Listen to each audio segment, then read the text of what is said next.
Well, hello everybody, or at least some of you that have come across this video. Hopefully you are having a relatively pleasant day, and I truly hope you are. Well, I want to talk to you today about testing the spirits. How do we do this? You and a lot of you seem to rely on something affectionately called uh, the 1 John chapter 4 verse 2 test, or 1 John test. Okay, basically that says something to the effect of this: um, by this you know the Spirit of God. Every spirit that confesses that Jesus Christ has come in the flesh is from God, and every spirit that does not confess Jesus is not from God. Okay, that's found in 1 John chapter 4 verse 2.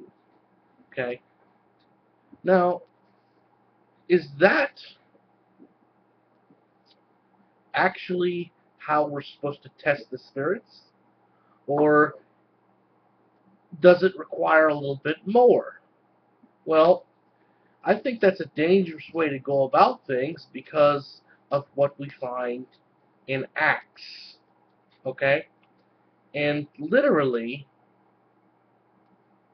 the demons know who Jesus is. They don't have any problem telling you who he is, where he's from, or any of that.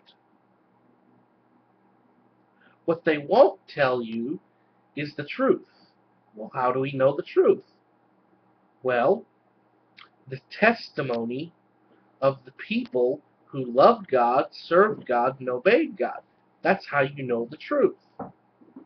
You know, you know the truth by when God gives his testimony and says, I have spoken it. When it happens, it's of God. That's real. You know, when the scriptures record the testimony of the people who love God and serve God, they're going to consistently match. They're going to line up. Okay? That's how you test the scriptures.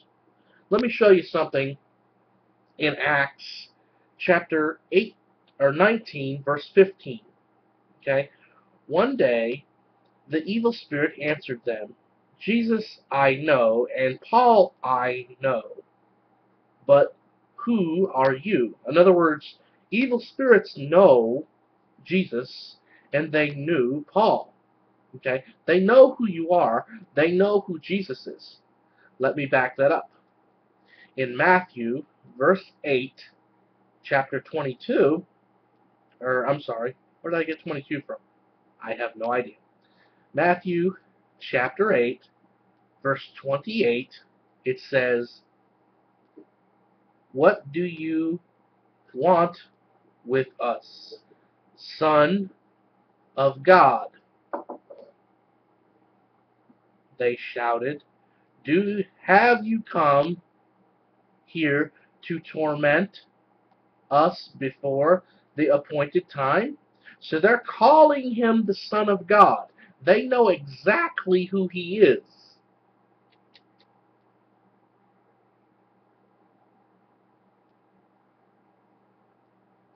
It says the same thing, or close to the same thing, in Luke chapter 8, verse 28.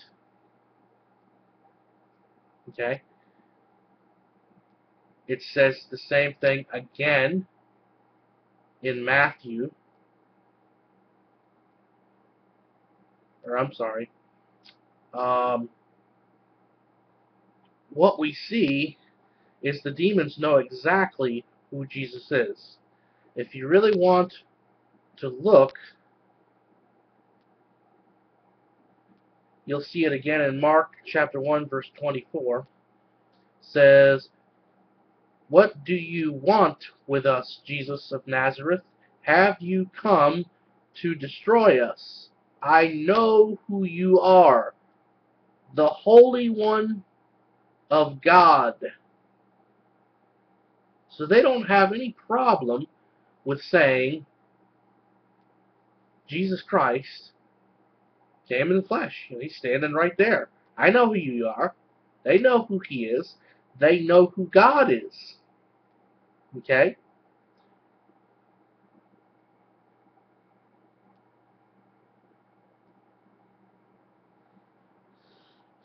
So, literally, if you want to test the spirits or test what you're hearing, you have to be like the Bereans. You have to diligently research the scriptures to see whether what you're hearing lines up with the testimony of the people who loved God and served God. Okay? That's how you can tell if a spirit is speaking to you and telling you it's from God, and it doesn't line up with the testimony of the men we know served God and loved God because they established that they had God's power, they had His trust, they had His seal of approval, then we know that spirit's not of God. Because if you rely simply on the Spirit's fact to tell you who Jesus is or to acknowledge Jesus